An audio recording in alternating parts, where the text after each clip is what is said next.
आणि आताची एक मोठी बातमी बघूयात। रेपो रेट पुन्हा एकदा जैसे थेच आहे, जो 6.5% रेपो रेट असल्याची माहिती मिळते।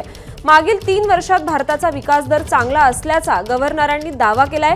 शक्तिकांत दास यांच्या कार्यकाळातील हे अंतिम पतधोरण असणार आहे। शक्तिकांत दास यांच्या कार्यकाळातील अंतिम पतधोरण रिझर्व्ह बँकेकडून सादर करण्यात आले। तर या संदर्भातले अधिकचे अपडेट्स देत आहेत आपले प्रतिनिधी अभिषेक मुठाळ। तो आताच शक्तिकांत दास यांच्याकडून कायम ठेवण्यात आल्याचं जाहीर करण्यात आलेलं आहे। एकूणच पतधोरण जाहीर करण्यात आलं आहे आणि या पतधोरणामध्ये अनेक गोष्टी ज्या आहेत आपल्याला समोर येताना पाहायला मिळत आहेत। एकूणच कुठेतरी किमतींमध्ये स्थिरता ठेवण्याचा प्रयत्न जो आहे तो आपल्याला आरबीआय कडून सध्याला होताना पाहायला मिळतो आहे।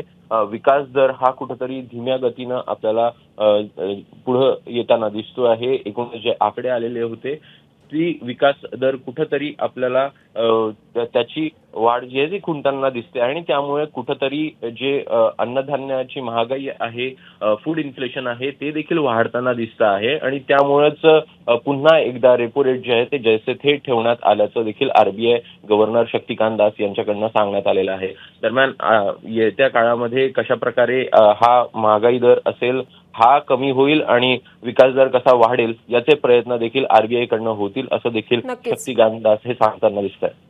अपडेट्स घेत राहू अभिषेक, धन्यवाद सविस्तर आपण दिलेल्या माहितीसाठी।